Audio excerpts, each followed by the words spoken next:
All right, we're back at it again. Design Huddle. If you're new to Design Huddle, it's a podcast where we step inside the minds of some of our most creative friends from a variety of disciplines. We explore how design impacts our everyday lives, and how we can also work together to design a better future. So today we have an amazing guest. We have Kevin Marshall. He's the UX director at a full-service integrated agency called The Basement. Super excited to have him aboard. Mustafa's out sick today. No worries. I'll double up the energy and all of his awesome questions today. But Kevin, welcome to the show. We're super excited to have you. How are you doing today? Thanks, Ryan. Well, and thanks for the opportunity to talk to you and your audience this morning. So I'm doing great, actually. It's Friday, as we said, and it's nice and sunny out. It's not too hot, which has been kind of a good relief. But yeah, just excited to have a nice conversation with you today. Yeah, I'm excited. The summer's been, I just never want the summer to end. I'm like a big summer guy, so it's just like I just kind of want it to just stay July and August. I actually, I know people are not as into the peak summer heat, but I am like, give me this any day over the northeast slush that I typically get. Oh, yeah. So, I'm it's loving not it. fun.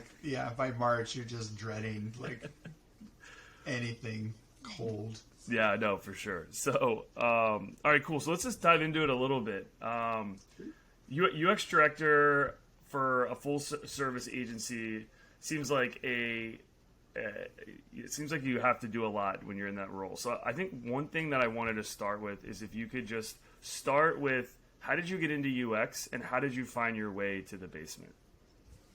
Oh man, that is a long, curvy path for me. I love to tell everybody the story that it's for me anyways, my personal journey it's kind of like being in an adventure game, right? You got a knapsack on your back and you find all these cool things and you put them in your knapsack and you're like, yeah, I'm going to use that. This is going to be a good reward later on in my life. So started off Bachelor of Fine Arts in graphic design, wanted to work for a traditional advertising agency, did all my stuff in illustration, photography, all that good stuff. Was horrible at it. Could not get my foot in the door. And for some reason just didn't have the pedigree credentials that ad agencies at the time were looking for. Even though I had this wonderful portfolio and I was super excited to do the work. So I ended up having to kind of go around and work for different marketing agencies. One of them was in the agricultural business. It's Indiana, so what do you expect? But through that, I had a wonderful mentor who taught me some coding, specifically DOS, and which was at the time, super rough for an artist to learn, because we didn't have a lot of WYSIWYG tools available to us. So from there, launched into going into video production because the video production company was using these Silicon Graphics workstations and doing early 3D animation, and I was an artist with that weird left brain, right brain kind of thing. So I went into that, learned a little bit about motion graphics and motion design, which I then carried forward in micro interactions that I do today. Went from there, did a little bit of consulting.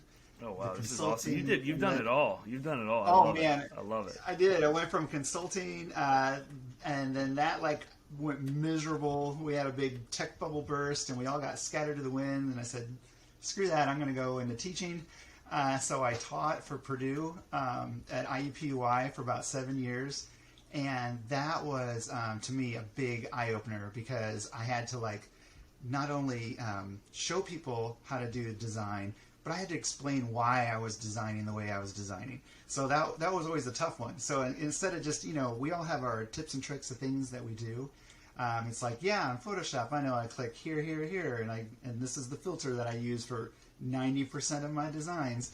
You had people challenge you, and they were like, "Hey, why do you do it this way? Why do we have to do it that way?" So I found that I had to really break things down, especially in terms of the language of design and interaction. That's such an interesting point on the education piece of design, where it's you can be a rock star designer, but I think you really kind of can become an expert when you can explain it clearly and make something even more junior designers or someone that's not a designer. So we talk about that a lot, being able to communicate design principles to someone that has no idea what like a design system is. So, do you have any like tips though? I mean, obviously teaching at like an awesome university like Purdue is like a really big deal. Any like tips for people that are like in mentoring? Like if you're a more senior designer and you're mentoring someone junior, like what advice do you have for them? Well, so the biggest thing for me was just to be humble. Be humble and not be greedy. I know that sounds kind of weird, but don't hang on so tightly to your tips and tricks and your special things that you've learned. The thing that I discovered, which I thought was super cool, was that I let go of all these things that I had learned, these little like secrets, shortcuts, color palettes that I thought, were really cool and so forth, and how to get to there. And I learned that when I gave those out to students, when I gave those out to people I were mentoring, I got it back like 1,000-fold. So I found that people would come back to me and be like, oh, hey, that cool technique you showed us on how to, do this? I discovered that. And did you know that you could do this, this, and this? So I got like 3 times back, what I gave.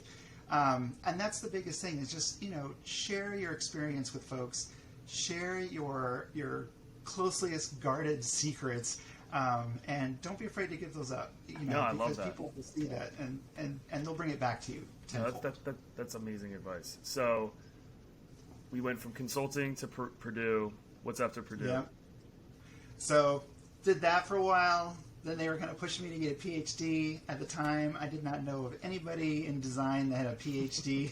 So I happened to do some work for the Children's Museum of Indianapolis and just loved the vibe that place gave off. And they had an opening. And so I saw my opportunity. I went up against like 700 other people that were trying to go for this job. It was a management job, but it was like management of interactives in the museum. So I went for it. Since I had done some freelance work for those folks during my tenure as a professor, thankfully I was able to make some connections and get in there. And that is when, for me, UX really took off. Like I was teaching usability at Purdue, but it was the old school stuff. It was basic UI stuff, like hierarchy and colors and the way you do the taxonomy of information and things like that.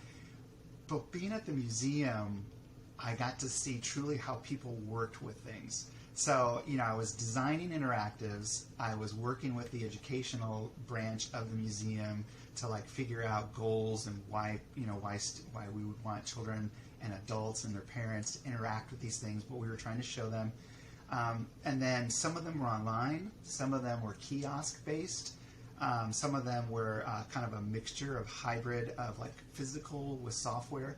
And so I got exposed to this huge arena of not only design and interaction, but the eye-opening response of exposing my own bias of what I thought people would interact with, putting it out on the floor, and then watching it fail miserably. Did you guys, it's kind of in a way, I love that you have the background of doing both digital and working in physical spaces too, and kind of bridging that gap. I find that incredibly interesting. I do not have any experience kind of doing that. I've been pretty much just web-based my entire career.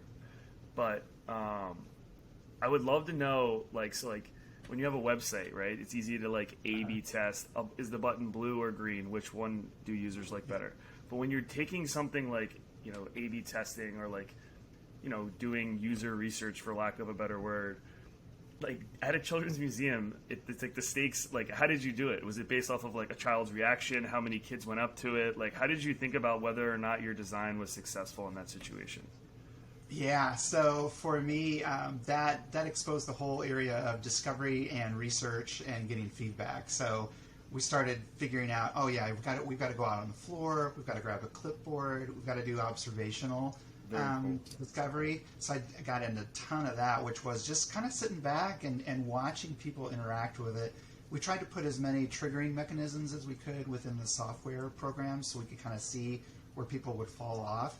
But the reality was, for me anyways, it was watching people in the environment, which brought up a huge discovery for me, which is that, a lot of times we design based on we think people are going to be staring at the screen and totally mesmerized by whatever experience we have.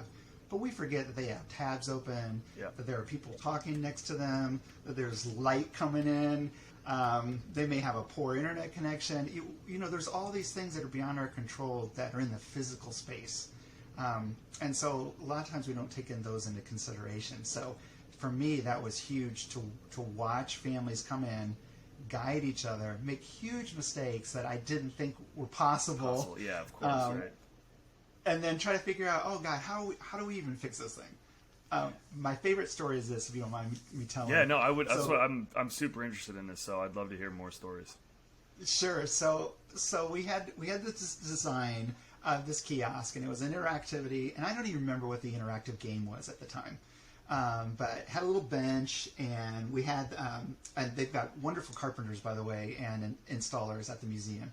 So they built this thing to specs. You know, we designed it all out, and I was like, yeah, we're going to put a bench here, and we put it there, and we said, oh, hey, when they're done with this, let's let them post to social media. Let's let them send themselves a postcard. And so we'll put a little webcam at the top, and in the kiosk, we'll put a little hole at the top where, you know, they're supposed to be, and a little arrow, and it'll say, like, you know, look here. And so when they're done with the activity, you know, they'll press it and it says, you know, send yourself a postcard. Look here. Well, I kid you not, Ryan, every time someone would walk up to that kiosk, they wouldn't even sit down at the bench. They would walk over to where the hole was. They'd stick their eye in the hole, and they would go, I don't see anything. I don't get it. And then they would walk away. That's so huge, funny. Huge eye-opening moment for me, that was the first instruction that they saw, was a giant arrow pointing to a hole that said, look here. So that's what they did. And then that was it. Never sat down on the bench. They would just walk away. So how did you end up, did the museum, I just like want to, this museum thing is super interesting. There's an incredibly popular children's museum in Philly called the Please Touch Museum. So it's designed to be interactive. It's just like a super cool. It's an unbelievable well designed. I think designing for families and children and multiple different types of audience was also it. Whereas like as a parent, you can enjoy it. As you know, if you like grandparents, anybody bringing their children, the children themselves, it's like unbelievable how everything is like you know, like there's a what do they call, like the tables that have like a water table where kids can kind of interact with different components. But it's funny because the table is like much lower because it's like you can't design it for an adult like at their waist, right? You have to design it for like, you know, a young kid because that's the target audience. So it's just like little things like that I like really appreciate. And I could just see myself being in a role where I'm like, I understand design, but then it's like you don't actually fully understand the audience until you're observing it, which is something that I think more and more people get away from, but that also will help debunk like your own biases and like ways you perceive things. That's why I always I'm a big fan of like designing in groups, and that doesn't even mean with other designers, but with other people contributing to the overarching idea. And the designer's job is to kind of pull those ideas together so it makes sense, so that the end product, you know, you can maybe down the line, right? Like the next time you design something like that, you're going to change the way that you do it. So I'd love to, so how did you end up like resolving the problem? Did you guys scrap that project, move on? Did you go back and fix it? Like, well, how did it end? Yeah, we went back and fixed it actually. You know, we had to change where the webcam was. We got rid of the signage.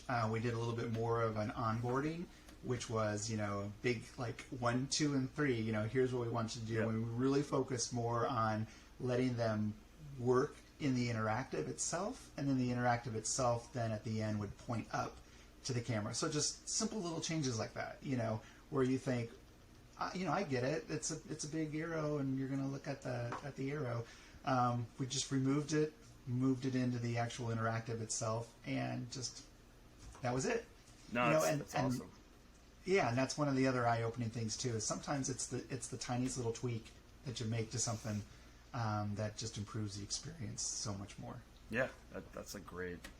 It's always the attention to details, right? That's the things that give you that extra user delight is like what I like to use, that little extra something special that keeps them coming back. That's awesome. That's super cool. That's like you're the first person in my design community that's done something like with like museums and the children element and like connecting physical with digital. So that's super cool. So you had that role as like, leading, I guess like design and product integration at the museum. Then what did you do after that? Yeah, so after that, there was another gentleman that I was working with, so on a freelance basis, and he was wanting to launch a startup. So he kind of lured me away with promises of, hey, let's do this really cool software. Let's build this package that's going to talk to, it was for dealerships, for car dealerships or something. And so I helped him put together the interface for it, worked with another friend of mine that developed the back end on it, and we launched this software package. And it started off really, really good, but then that is when I learned that I am not an entrepreneur and I have no business starting a company. I know nothing about financials, and so just bad business decisions made by this particular person. And that was the other thing I found as well. There are folks who know how to start a company, and there are folks that know how to run a company. And very rarely are they the same. What was like the biggest learning from like going down that entrepreneurial path? Obviously, like the confidence to do that, I always admire, right? Because you're kind of like, I have this thing that's somewhat safe that I'm getting more comfortable with, and then you're just like left turn, jump into something totally new, not fully sure it's gonna work out. So like, I mean, you're saying you're not entrepreneurial, but like everything you've said to me so far is like you're a self-starter. You like when new opportunities and ideas come up. So I'd love to say like, if you had to do that opportunity again, was there anything you'd do different, or would you probably just say like, no, it really wasn't what I was looking for? Yeah, I learned the value of a contract. Let's just put it that way. None of us had contracts. None of us had agreements. And so when things went south, since the person holding all the cards had all the cards, he just kind of went and then left the rest of us kind of, dangling in the air. That is a tough but very, very powerful lesson. So that's actually great. That gets stuff in writing. It's huge. As designers, I think there's two things that we hate talking about. We hate talking about money, and finances, and we hate talking about contracts. So it's like, just let me get into the head of the consumer, let me design, let me be creative, and then, someone wants to pump the brakes on you and go, oh, I want you to, consider this contract, and let's look through all the legalese of that. And, unfortunately, that's just the reality of some of the things we do in business, which is, you got to sit down and go, okay, let's look at the boring stuff. But you know what's funny is that I couldn't agree more. I think it's just like people just don't like talking about it. But Chris Do, who runs the Future, his podcast, they kind of started to really unpack this and debunk this stuff and like air out like when he was starting an agency or when he was freelance, how to charge clients, how to have that contractual obligation, how to say no to clients, how to make sure that you're getting what you're worth, because designers are constantly undercutting themselves, especially when they're more junior. Also explaining the design process and how it's not just like you hop into a design application for a couple of hours and then you send it over to your client. Like, basically there's a lot of the design community for design in a lot of ways is just being an effective communicator. But sometimes we miss the part where we need to educate people on the process. So that's like my number one thing that I like love hearing about is like the process. So after your entrepreneurial endeavors, are we at the basement yet, or do we still have more jobs? We're still not there. Actually, I should preface this to that. I have known the folks at the basement. I knew the founders for probably about a decade. So I did my master's degree. I did an internship with them. Then when they were with another agency, they split off. They had me do some motion graphics, some After Effects work for them at one point, and kind of asked me to join them. And I was like, no, I'm going to do this thing over here. And so when I was at the Children's Museum, I then hired them to do some projects for me, just because I had that personal connection and I loved the work they did. I loved the culture. And I would say secretly along the way, I always thought, oh man, I missed the boat. I should have joined these guys, when I had the opportunity. But the neat thing was I still have my knapsack on. I'm still collecting all these cool little things, and I don't think I would have been able to give as much value to them as I do right now. So it was those little experiences along the way that even though they're not super positive, you learn from them, you grow, you pick up, okay, this is how I want to do it. You know, with teaching, here's how I want to mentor. With the early looking at the software and the entrepreneur thing, yeah, I do like software design. I understand this. I love working with engineers and developers. I need to work more on contracts and understanding a little bit better. So from there, I went to a software company, a wonderful company called Perk, and that is where I really dug in my heels with the whole concept of working in an agile environment. Splitting my time between 3 different development teams, doing stand-ups, going through the just the nitty-gritty of here's how you point a story, and here's how you participate, and here's how you go from the whole process of explaining to somebody like, here's the discovery, here's what I hear you saying, Mr. Stakeholder.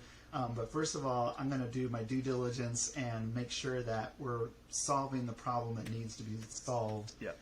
And then start going through the design process along with that. So that was huge for me as well. And that has served me well from there.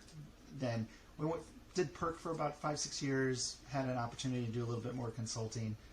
Again, grew more, was able to start leading some design teams. In Perk, I actually went from being the sole UX designer to being the UX manager, architect, probably within like 2 years. That's we awesome. Went from 1 person to 6 people. What do you think allowed you, because that's a very common question that we ask other people that are, have kind of made twists and turns throughout their design career. How do you make that jump, right? From going from like, I hear a lot that designers kind of fall in a routine and they kind of plateau. How did you take that step up to start like taking on more responsibilities, managing a team, managing a bigger scope? Any advice to get to that point? Yeah, it kind of, again, goes back to that humble approach to things and thinking of yourself as a mentor versus a manager.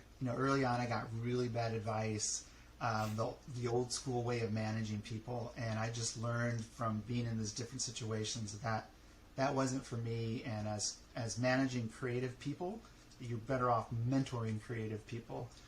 So it's having casual conversations with folks. It's understanding where they want to go in their career path, and then helping them and equipping them and moving them forward in that, and giving them opportunities. So I'm constantly asking folks, hey, you've been working on this design system now for like a couple months. Are you ready to like hand it off to somebody and get some relief? Do you want to tap out and let somebody else take over? Because I've got some other opportunities if you want to do some more research, if you want to do some more design, some more concepts. So it's just listening to folks and looking for opportunities to support them. And I think that's the biggest thing is you have to remove yourself from being in the forefront. Some people like to lead at the front. Some people like to lead at the back. I like to lead at the back. I like to give them opportunities and say, hey, here's something really cool. We had a conversation the other day at lunch, and you talked about how you've never done a prototype for mobile. So we've got this client coming up, and I would love you to take the lead on this project. And I'll be right there behind you and help you out. Yeah, I love that. I mean, I'm hearing a few things. I'm hearing empathy. I'm hearing be approachable. I'm hearing also find the right way to challenge people. I think is a really that's great advice. Like sometimes to like being a plateau in a lot of ways is that your comfort. You're doing the same thing. You're not taking on like something like doing a a discipline that you're not typically that you haven't done in the past. So that's super cool. I think that's very relatable. Like I've had different times in my own career when it's kind of felt like I like that. There's the metaphor of letting go of one vine, so you're in that air for the split section before you can grab onto the next vine and kind of keep swinging. So that totally resonates with me. Yeah, that's the hardest transition, especially for someone who's creative, which is giving up the limelight and letting somebody else step into that for you and saying, hey, you know what, we all get projects that come across our desk, and we're like, yeah, this is going to be the most awesome project ever. And then you're like, oh, yeah, this person, this junior UX person underneath me has not had a chance to do this, and this. So I'm going to put them on it. And I may sneak in a few designs just to kind of see where the temperature is. But, let them design, let them, get this moving forward and get some experience on that. Because it just makes the whole team so much stronger. So that you know that when you really do get that crucial project, you can give it to anybody, and you can split it up, and everybody can feel that they have a voice in it. Yeah, that's brilliant. So 6 years there, kind of took more of a managerial responsibilities. You probably have another 4 or 5 more jobs before the basement, or oh my god, yeah, no, it wasn't that bad.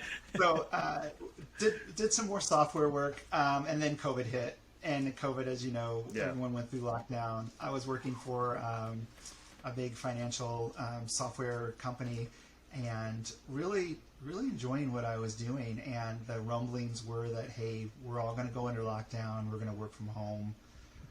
So we thought, hey, that's no big deal. And everyone kind of shares that similar story, right? Under COVID, which was, can we truly do this? Can we work remotely? And we saw, yeah, there's no problem at all. Well, since that particular financial company worked primarily in the auto industry, at the beginning of COVID, the auto industry took a dive. So they started laying people off. And I remember having a conversation with my boss at the time and going, wow, I don't know if that's a good idea, because we all know how this works, right? It's going to go up like this, it's going to go down, then it's going to bounce back. And it's really hard to find qualified folks, especially in the more mature roles. So if you let those people go, they're not going to come back. Yeah. And so you really need to take care of them. And we're seeing that all over the place, right? Yep. So the companies that did it right were the ones that said, let's figure out a way to hang on. Let's figure out a way to keep limping forward. The companies that did it wrong said, hey, I'm gonna cut you guys loose. And then, hey, I'll come back and get you. So they tried to do that, this particular company, and then just out of the blue, there was a wonderful opportunity to work with the basement. Again, my knapsack, my career, the person that was my intern years and years and years ago at one of my very first jobs was the UX director at the basement. Wow, and that's so cool that your network all came full circle. That's awesome. Oh, total full circle. So when she announced that she had an opportunity to do something very, very cool, they said, well, what are we going to do? We love you. How are we going to replace you? And she said, hey, you should talk to Kevin and see if he would be willing to come on board. So it was just one of those eureka moments. But to me, again, it goes back to that whole, you give, and then sometimes it comes back to you, sometimes it doesn't. But you just have to understand that you kind of have to give it up, and usually it'll come back to you tenfold. Some people call it karma, I guess you can call it that. But here was this opportunity, and so when they called and said, hey, would you talk to us? I was like, oh, of course. I can't miss this position. So, and that was it. And that's where I'm at right now. And no, I love it. It's a great. I think it's like, in a lot of ways, it's relatable. I mean, the twists and turns of a design career or any career, it's relatable. I like that you didn't just highlight all of the victories. Like, you kind of also acknowledged the missteps and the failures, which in a lot of ways could ultimately be more valuable. So, so the basement, I want to talk a little bit about that, because it just seems, I checked out the website, I checked out some of the projects you guys did. You guys have worked with companies like the NCAA, Indianapolis Motor Speedway, American College of Education, a ton of national, clients, for lack of a better word, like companies that you guys partnered with to make better design systems or the products. What do you guys specialize in? Like, where's the basement? Like, if somebody was to come to the basement, like, what do you offer? Sure. Several things off the bat. So first of all, when we say we're a fully integrated agency, we truly are. We've got folks that can do everything from help you analyze your current market and help you place ads in the specific part of the region where you need to go to get the best, bang for your buck, so to speak. but also imaginative, creative storytellers. I've never been at at an agency before where everyone is just amazing. I mean, it's a truly humbling experience. We've got animation designers, we've got creative directors, we've got photographers, videographers, editors. We've got people that wear many of those hats all at once, and it's just a cool experience.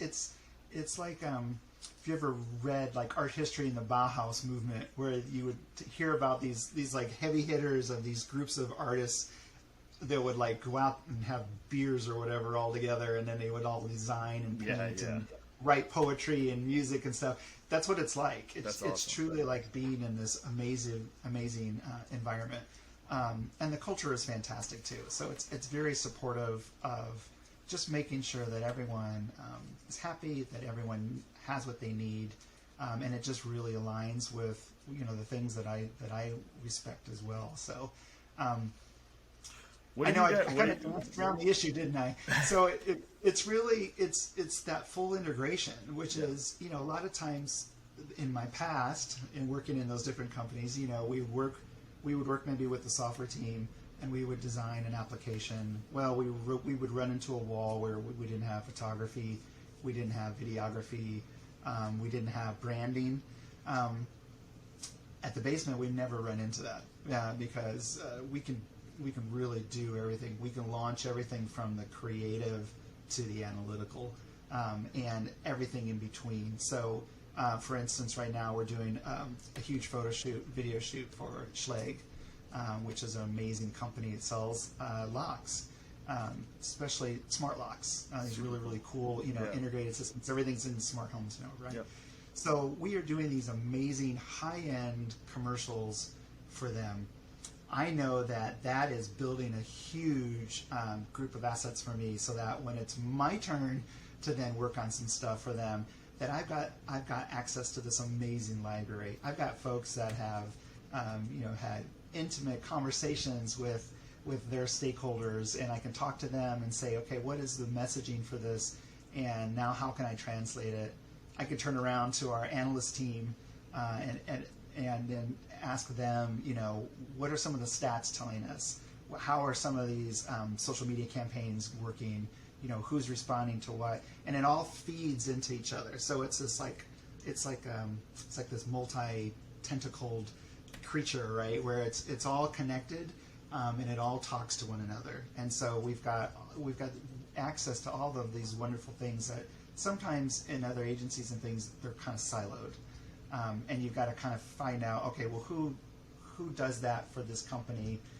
Can I talk to them? Will they talk to me? Will they give me some of this information that helps me then, guide my decisions, that I don't repeat any design mistakes and so forth moving forward? But you don't have that. You've got everything's contained. Yeah, I mean, the full integration piece is so compelling. Like the idea that you can take a commercial, reuse assets, like that's usually such a pain point that you don't have like a good baseline or a media library to kind of make a website or anything else that can trickle down from that.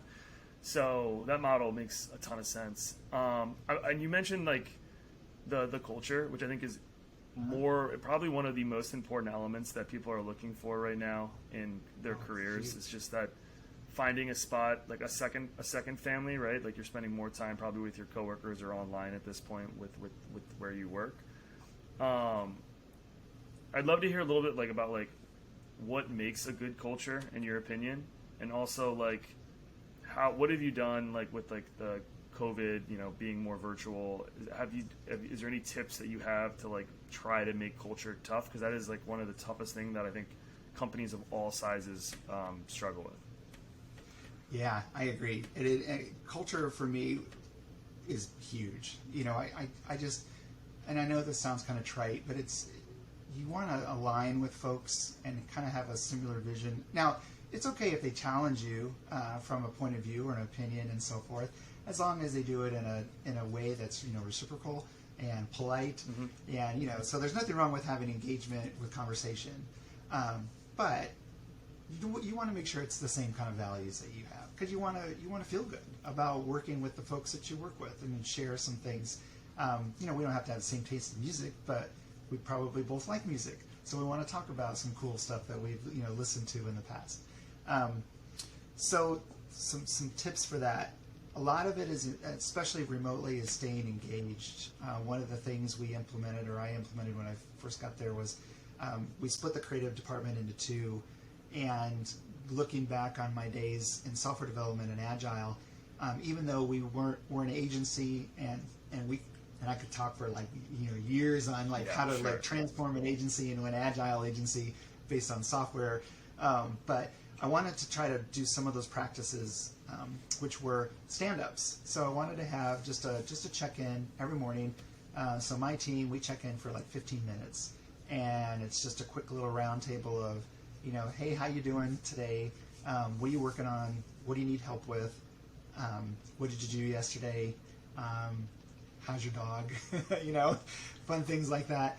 And then, great, have a great day, and we'll see you later. And that's just been something that everybody looks forward to. You just check in. You've got meetings, which are nice, but this is just a simple, hey, how you doing? It's the whole, when you first get to work, or you used to get to work, and you have coffee, and everybody's kind of walking around asking each other how their day was or what they do last night. So it's kind of the same thing, but we're just a couple minutes, and then we launch it. The other thing that the agency does, which I think is amazing, is on Fridays we will have a virtual happy hour. And we look forward to that as well. So that's usually at 3. They've done some wonderful things, like they've sent us a pizza making kit at one point. Cool. We got this random thing. That's awesome. When I started at the agency, my very first day, there was a doorbell ring, and I went there, and it was DoorDash, and they had delivered this huge box of donuts to me. And that's their thing that they do. That's a nice touch. That's a nice touch. They know what they're doing. Yeah, it sounds kind of simple, but hey, it is. It's a nice touch. It's like, oh, this is cool. I got that, and I got a T-shirt and a cool little backpack, and so it's just letting people know that, hey, we are so excited that you've joined us, and you matter to us, and so here's this really neat little thing, just to kind of make your day a little brighter. No, that's great. And it truly feels like that. Feels like at any given time, someone is out there wanting to know, hey, are you doing okay today? I know we're all working on projects and design and stuff, but just want to check in with you and make sure everything's okay. And you can get beyond just the business, the day-to-day business, and just be honest with each other, have conversations. Yeah, no, I love it. I mean, culture is something that takes so many. There's so many layers and ways to do it, but at the root of any good culture is the people. So it's if you can have people that care about it and are willing to allocate time away from being in Figma or Webflow or whatever software you're using, and taking time on the people element, I think that'll ultimately be way better. So it totally resonates with me. So I wanted to talk a little bit about the future of the basement, the direction. Sure. I mean, tech is at a crazy kind of crossroads, different industries. What excites you personally, and where do you think the basement's going to be going in the next couple of years, short-term strategy-wise? Oh man, that is a great question. I know that we are wanting to grow aggressively. We've got big plans to reach into different markets, to expand our capabilities. They've made the choice to hire folks in mature positions who have really varied backgrounds, and you can tell that they specifically picked out people. So, it's always good to have a mixture, right? You want to make sure you have junior and senior, but a lot of times the senior folks tend to get rolled over, and you kind of okay, well, I can get 2 junior folks for this, or I can get this one person who maybe is a little bit more mature, but I just don't know if it's going to work for us. So they take a chance on that. They said, no, we really want to make sure that we've got some senior leadership that follows our culture, that moves us forward, and that it helps us engage with some of these new clients. And so that's kind of where we're at right now. From from a technology point of view, all cards are on the table. I'm really super, super pumped to get into voice activated UX. That's been my own personal thing that I want to like keep pushing, because it's every year we get another several million, if not billion, consumers buying smart speakers, and so that experience just keeps growing, and a lot of folks are kind of ignoring that, especially some of these more mature industries, because they don't want to consider it. So it's like, hey, if you've got a product that connects to a smart home, then you can probably imagine that folks are shopping that way as well. So that's another thing you need to take into consideration. No, I love that. I mean, it's like you got to look at where the trends are going. So first easy trend is people are buying more smart speakers. The second trend is people are using them more, and the third trend is they're starting to do more advanced tasks. Add to shopping, add to shopping list. Can you remind me to do X? So the more that people get comfortable and they make it part of their routine, we're going to start bridging like our everyday life with the products and companies that we love, right? So it's like there's a million like use cases that I can think of, but it is an area that I'm particularly also like very excited for, mainly because I think it's very challenging. Like it's a very difficult thing to design without an interface and to think about all of the different people with different context.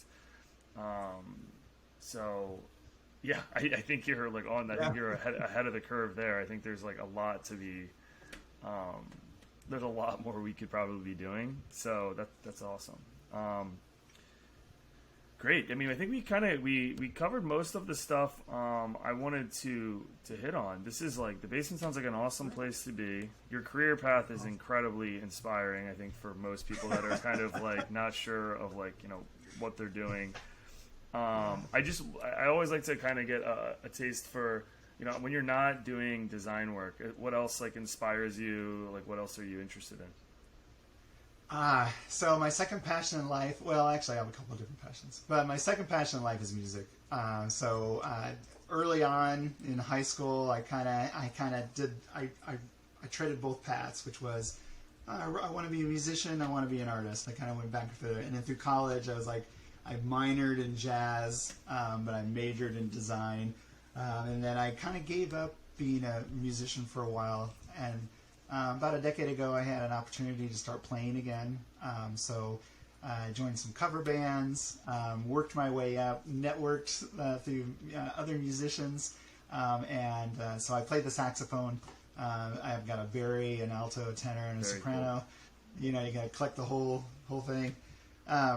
But I love to play blues, gospel, jazz, big band.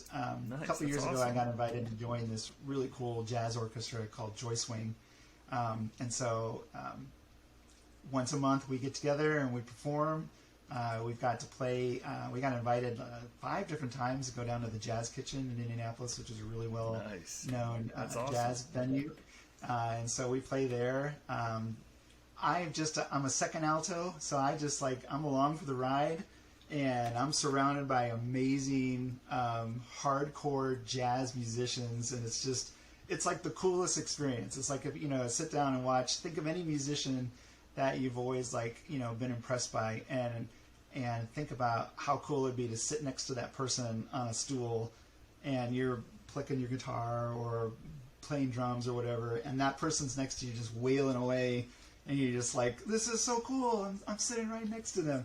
So like every time we play, it's the same experience. There's a guy named Scott sits next to me, just amazing jazz musician. That's great. I can't do it. That's my first love is design. But again, second love is music. No, that's third awesome. Third love that's what I wore today. Motorcycles. So I have a Triumph. Nice. I like the trifecta: design, music, and motorcycles. Exactly. That's awesome, though. That's super cool. Well, listen, Kevin, this was great. I really enjoyed this conversation. Where can people find you? Like, if they want to learn more about you or the basement, where should we point people? Oh gosh, I guess probably the best thing to do would be go to the basement site, thebasement.tv or thebasement.com. We can post those as well. And is that the basement? That's bsmnt.com, right? Yes, or .tv. Okay. For us. And then there's a shortened version as well, but that's probably the best way to get to us. Yeah, I'll add it to the show notes. I just wanted to make sure we're sending people to the right place. Yeah, we've got some wonderful blogs on there as well. Any aspiring designers, please come there and check us out. We're always looking for folks. They're hiring. They sound great. The culture's awesome. 2 thumbs up. Get them over there, right? Yeah. That's awesome. That's great to hear. There's a ton of designers that follow our podcast that are always looking for new roles and opportunities. You guys are headquartered in Indianapolis? Is that right? Yes, we are. So we're currently working through some physical places, trying to figure out, what does the future look like for us as far as, do we all come in? Is it a hybrid workday? Do we commute? Do we stay remote? Yep. So, a lot of people going through the same thing. So our lease of our physical space was up last year, and we decided, let's just wait. Let's just see where this goes. Smart. And let's model this, whatever this looks like, around whatever we think is best for our employees. Yeah, love that. All right, Kevin, thanks so much. We'll add any other links that we forgot in the show notes. It was an absolute pleasure having you. If you haven't done so, for Design Huddle, for listeners, subscribe. We just surpassed 100K downloads, which was a big milestone for us, and we just launched our YouTube channel, so we're still spinning that up, playing with some different formats and clips. But Kevin, this was great. Thanks so much, and we'll look forward to having you or some of your maybe teammates on in the future. You got it, Ryan. Thank you so much for the opportunity. Thanks. Thank you for listening to today's episode of Design Huddle. The opinions expressed are solely our own and do not express the views or opinions of our employer.